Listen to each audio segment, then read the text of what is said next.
All right, fishing on, I guess, Boone Lake today. This is a lake near my house, so normally I just play around near the park, but it's always a lot of boat traffic, so I decided to come up more in the headwaters. Well, it's not, yeah, it's a series of TVA lakes, so it's right at the base of a dam. You can probably see there's a warning sign over there for when the water kicks up when they release it. Well, already found something a little interesting. It's not always about fishing. Let's see. That's why I actually waited to start this video, because they were getting on my nerves and being really loud. There's a bunch of geese, and I know why. Let's ease over here and show you. It's a big goose egg.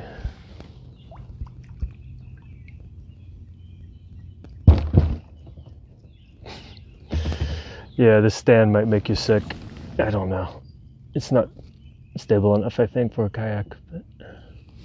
Because I just barely bumped that rock. Probably from your perspective, it looked like I have a concussion now. But nope. That's not the case.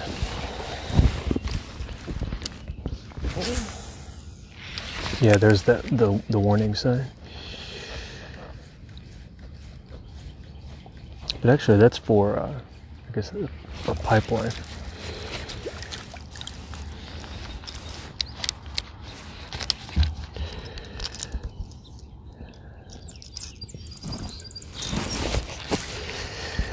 I think that goose egg is probably a revelation or a prophecy of my catch to come.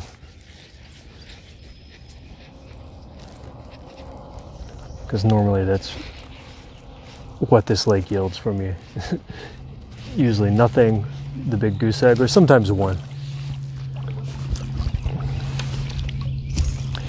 Tennessee has a lot of nice lakes, but man, they are overfished. Especially now, when most people have nothing else that they can do or go. So these places get fished pretty heavy.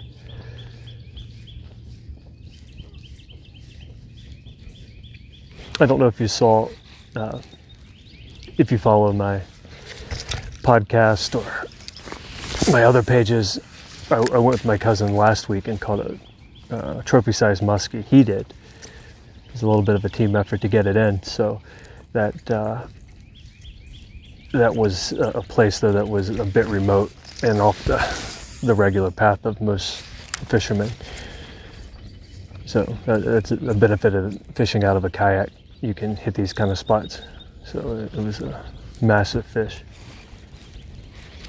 I'll put a link in the description of a source that you can check it out, because it's on a few news sites and things like that. I'm trying to get it into a magazine. We'll see.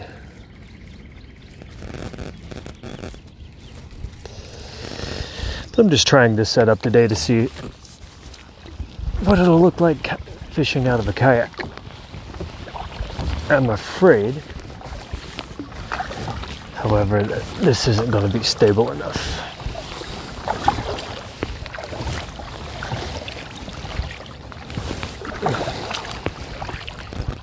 And the reason I came in today, it's going to start getting really hot, and I do not enjoy fishing out of a kayak when it's hot. You just get baked. You have no place to hide from the sun. And there is a storm coming in. So.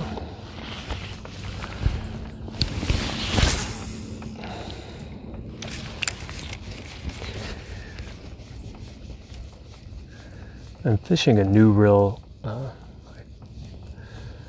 Not really used to it, but I think it's going to be better for fishing out of a kayak, because if you use a bait caster, let me show you this really quick. It has a I guess like a backlash system on it, and I know you might think that's very amateur, and it might be, but when you're in a kayak, sometimes your position, you don't have it like a normal boat, so you it's very easy to just get a bird's nest going really quick. So I think I'm kind of liking this. It's just a little different, but it at least will prevent that, especially when you're fishing in some swift water. You need that little little handicap, because you can get caught up in a bad way, and it's hard to fix your stuff when you're in a kayak.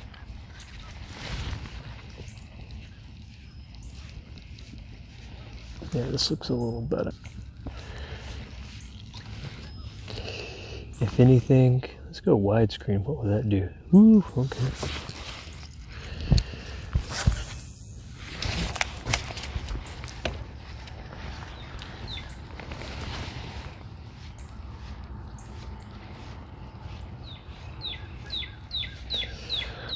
The water's pretty murky because it's rained a lot, and it's going to continue to rain, so trying to go pretty bright.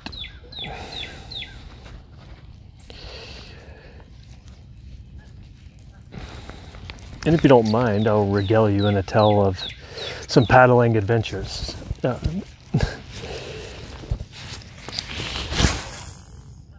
Last week we went on it's the Nolichucky River, and it's at the base of, actually it's right, we dropped in right at the beginning of, right at the property, I guess, of Davy Crockett's home place. So he was, I guess, born and raised on that river.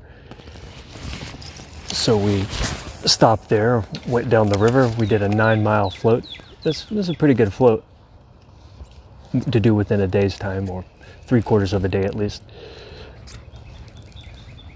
When I first started off, well, my cousin first dropped in, and we decided to take the big rapids. The water's up.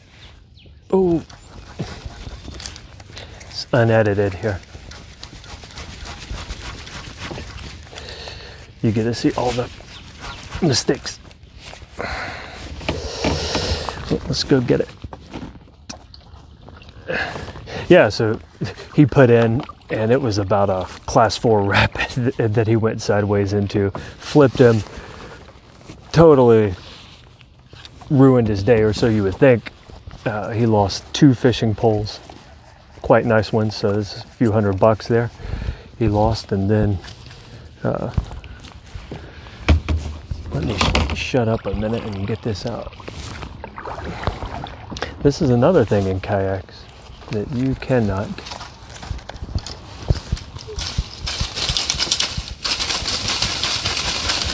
fishing in the trees. That's something I recommend as well if you're going kayak fishing, is to go with a heavier line than you normally go with, because you just do not have any luxury of leverage. So your line needs to be a little stronger. That's why I'm using this newer pole that I think I'll end up liking, or this newer reel, for that very reason. But sometimes you make an errant cast.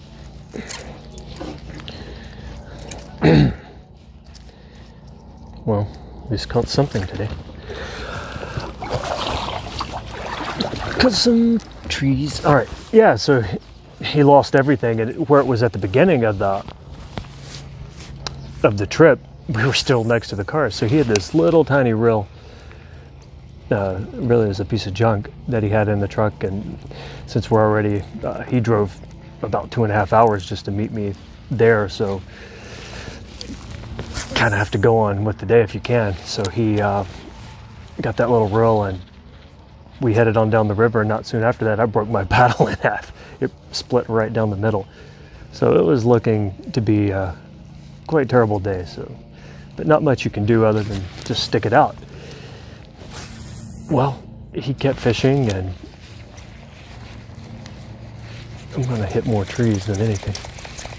That's another thing too, not to make excuses here, but when you're fishing out of a kayak, you do not have the same, like if you're in a boat, you would easily see that limb up there, but it blends in with all the other trees. Okay.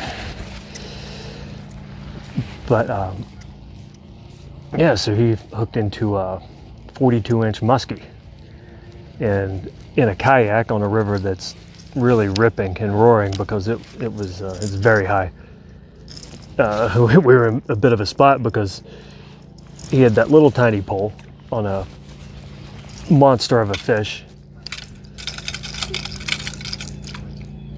and the fish kept wanting to take him out into the rapids. So it was about, the river was about as wide as here to that island that you just saw.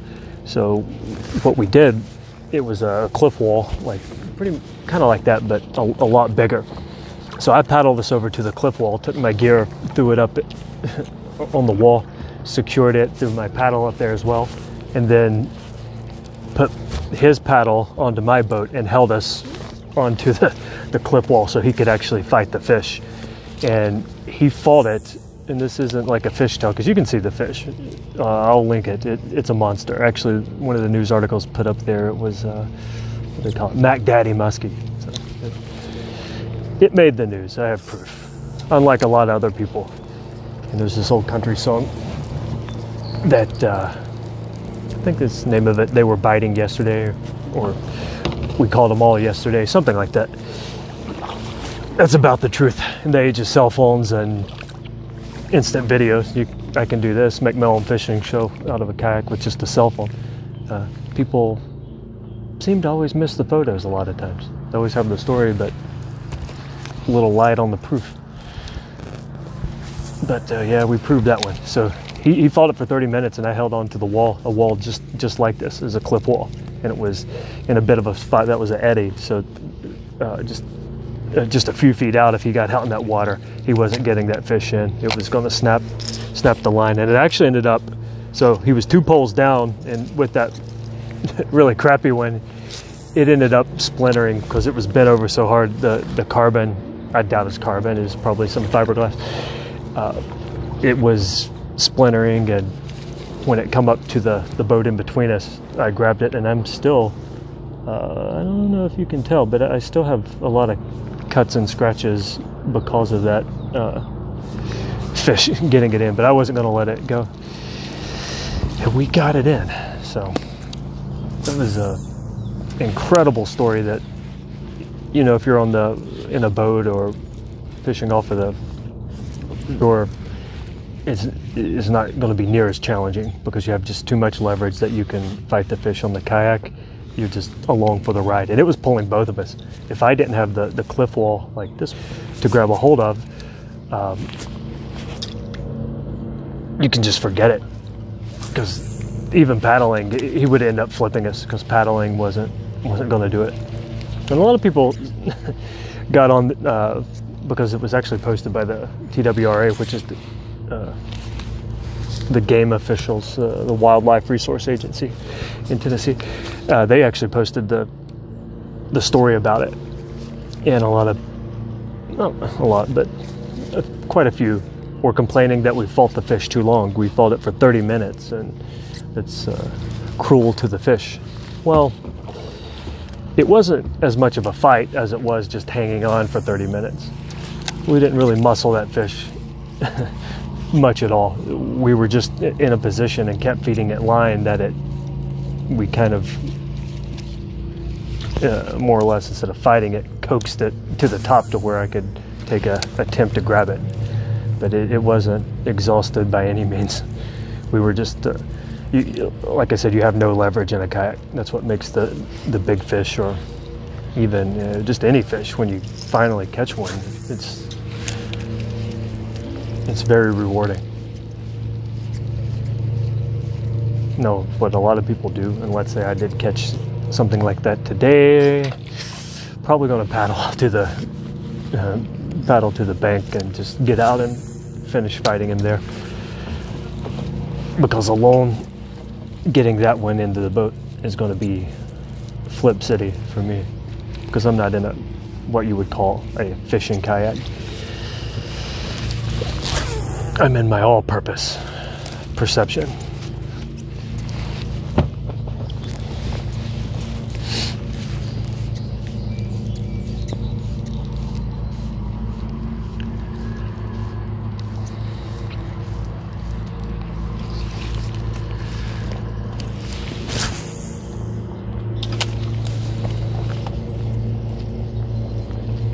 I've taken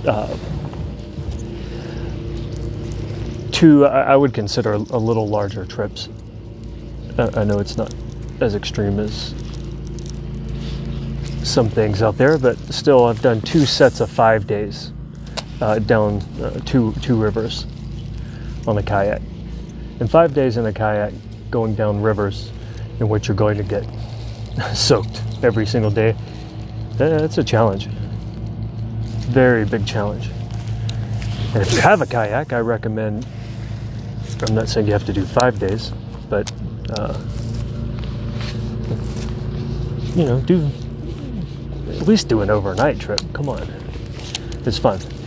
And with all the waterproof bags and storage systems they have that you can find now so cheap, you can pull that off pretty comfortably. Not really risk, even if you flip the kayak or canoe, you're not really risking getting your gear wet. So, you know, pick a spot. I highly recommend driving the course as much as you can, but the problem you get into is switchbacks with a river. And if you don't know the river, even though you've been around it your whole life, and there's more to come about this later, they can have a terrible amount of switchbacks that can really mess you up. So you need to go on Google Maps and measure it. You can plot out the course and get an exact measurement and know how far you expect to go. So that was one trip I took with my cousin, who swore he took this fishing trip between point A and B near my hometown. I had never done it. Assured me 20 times he had done it. It took 5 hours between point A and point B. It's five hours. Well, it was a spring day, fairly warm, you know, for a spring day, early April, but it was still, when the sun went down, it was still very much frosty. So as we came to find out later on, about 2 a.m. in the morning, it's really cold when you're soaking wet and been paddling for hours on end in the middle of the night, being flipped. Yes, you guessed it. Though there's a dead catfish. See, or what's left of one. Yeah. I'll spare you the gruesome dead catfish. And we have a bird's nest here. Can you see? It's right there. Little birds. Yeah, so no, he had never fished that, and definitely not in 5 hours. Going back and actually mapping it out, it was 19.28 miles to be specific. 19 on a canoe in the springtime. And this is like I said, early spring, so the sun's setting very soon, and we didn't go till like mid-afternoon. So it was supposed to be a short little float. And my dad was actually supposed to pick us up at the end point, the destination, point B. And to his surprise, we didn't show up. And we didn't show up for a very long time. So what happened around, as it's becoming nightfall, it's like, well, I have no idea. I was relying on his information. So just got to keep paddling. We have to make nightfall, hopefully. We've already missed our drop-off point, so maybe it's just around the bend. Well, I would say at that point we were not even a quarter way into the trip. The most logical and best thing to do in that situation is bail out, walk to a road. So we ended up going down rapids in the middle of the night, pitch black, dark, and just wiping out, hitting rocks. And so by doing that, we lost all of our gear. We lost, I know he lost his paddle and didn't recover it, so we had one paddle. And I can't even remember by the end if we had both paddles. I don't think so. I think it was just hanging on for that long. So after the sun set and it started frosting over and getting cold, we both had to make a choice. Do we keep clothes on or not? So no, had to go butt naked because we were risking hypothermia at that point because it was definitely frigid, and every time you just hear a roar ahead of you, it's very discouraging because you know you're probably going to get a spill back into the river, and the chaos ensues all over again. And that's what would happen. One time we hit a rock face on. This one really got us because you would hit head on, and it's just like a car crash. You come in and boom, so then it just throws you. You keep going forward and getting ejected out of the canoe. After you take enough of those, you feel pretty worn out and toast. But finally, we come to an intersection that wasn't our destination and just sat by the road till eventually my dad found us and picked us up. That was the worst fishing trip I've ever had. And it was unnecessary because I should have went on Google and checked it myself. But when somebody tells you they've done it in 5 hours, you tend to believe them, or at least give or take, right? But don't do that. Get your own information, or at least double check. Nothing wrong with that. And times of year, when is the river up? Because sometimes you float river, you have to portage and carry your boat through certain sections of the river, but then those can be some pretty gnarly rapids when the water's up, so everything changes. The river's constantly changing.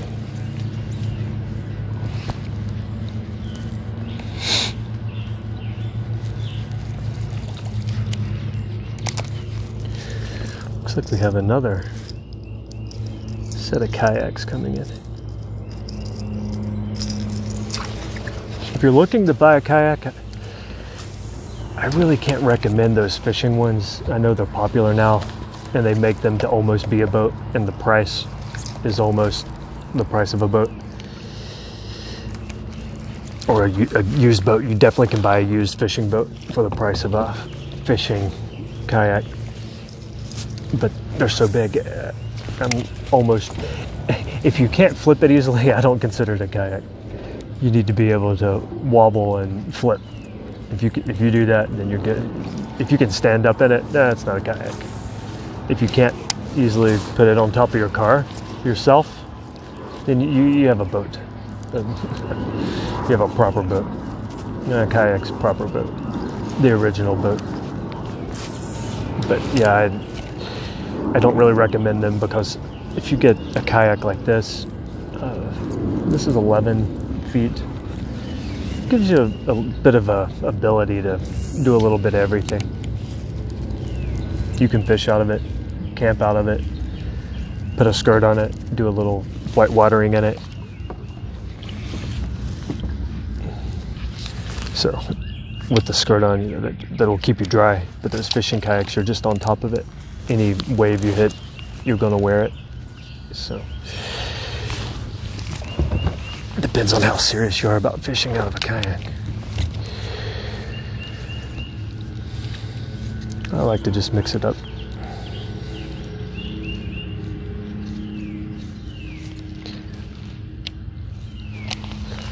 And speaking of mixing it up, I think we need to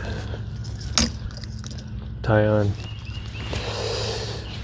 something. Got caught on a tree. That's always the awkward feeling. Okay. When you get caught on the tree and the water's moving, that's when you tip.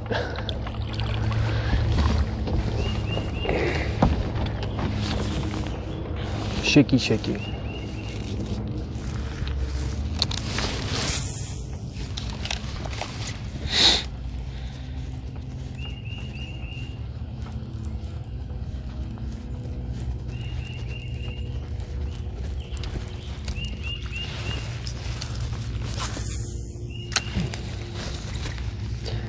And that's something too with investing in a kayak. If you have a better one versus I have this one is a good one and a really cheap one, like one of those just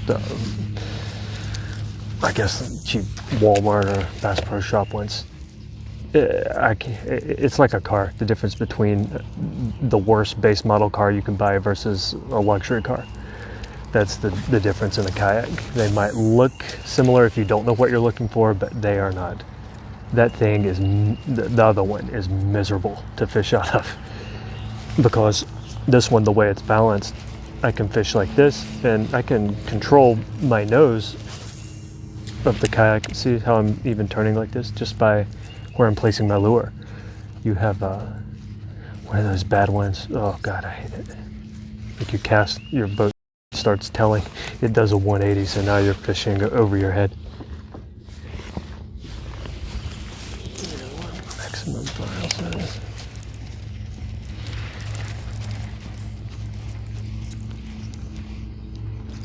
Well, just cut it off, maybe catch something later.